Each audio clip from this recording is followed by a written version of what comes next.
This is Technology Questions Answered. I'm your host, Steve Smith, aka Z-Axis, and today I'll be talking about QR codes like this one. If you're interested in learning its history and how to create your own, continue listening.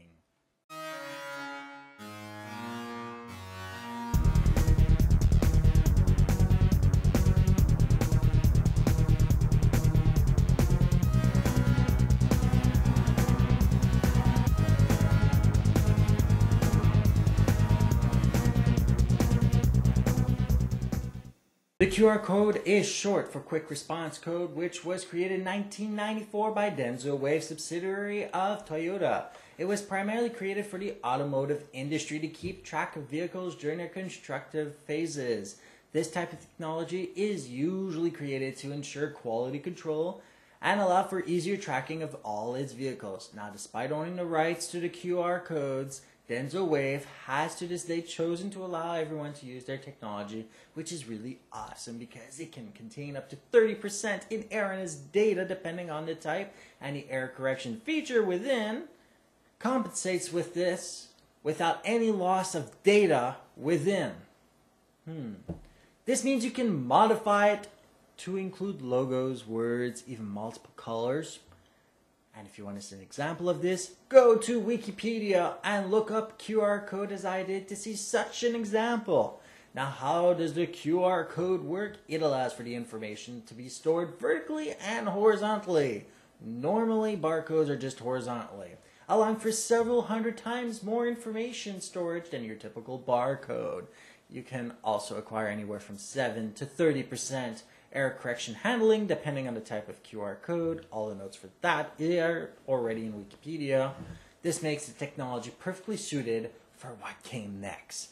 As a result, smartphones combined with applications like ScanLife, which is available for nearly every popular mobile platform, just so everybody understands this, allows consumers to scan these barcodes or QR codes or whatever codes to see specials in stores, information stored on hardware, scan other phones to exchange contact information, even link directly to websites. Now, it may be great for everyone to know about this technology, but how does one make their own proper QR code? It's not by drawing with Crayola.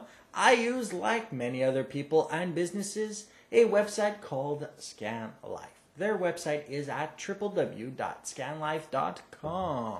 You can download their scanning application that scans more than just QR codes. You can use their website provided you register and create your own QR code for your cell phone to allow people to scan into their contacts. You can create one for your website to link directly, or like my demo QR code, you can create one for your own weekly newsletter. If you can find an excuse to create one, you now have a reason to join ScanLife for free with a personal account and create your first personal QR code. Now, I'd just like to do my due diligence and state that the term QR code is registered trademark of DENSO WAVE Incorporated.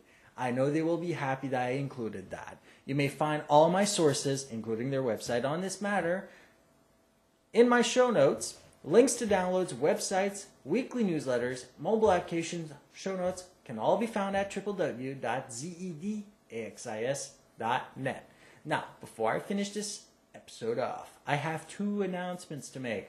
Next week, which is October 30th, 2011, at 8 a.m. Eastern, yes, I'm on the East Coast, people, I have a live chat on Vocal.com. You're all invited. You can access my direct page by going to live.zaxis.net, which will bring you to my Vocal.com page. You can ask all your questions live, and I tend to plan a minimum of 30 minutes for this live show, more depending on user interaction.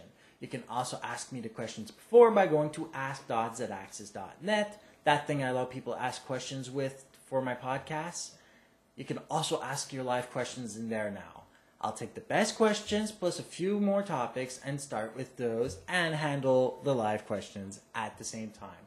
I also have a brand new weekly newsletter where I include the show notes, links to my YouTube and blip.tv portals, links to my iTunes channels for video and audio, as well as source notes, links to websites, and numerous other portals. Previous newsletter mailings are available on my front page of the zaxis.net website by clicking the newsletter link in the top third of the front page. To subscribe, either head over to newsletter.zaxis.net or the front page of zaxis.net and click Weekly Newsletter. You will be asked to confirm your address before being added to my weekly newsletter list. I have done this as a favor to everyone to ensure no one is accidentally or intentionally placed into the list without your explicit permission. Next week, I'll be talking about mobile applications and setting one up for you for free, easily, for your own devices. So, let's see you all here next week. Stay safe and online. Many thanks for listening and subscribing. If you haven't subscribed, do it already. Subscribe right now. Have an absolutely great day. And just so you all understand, vocal.com allows you to RSVP.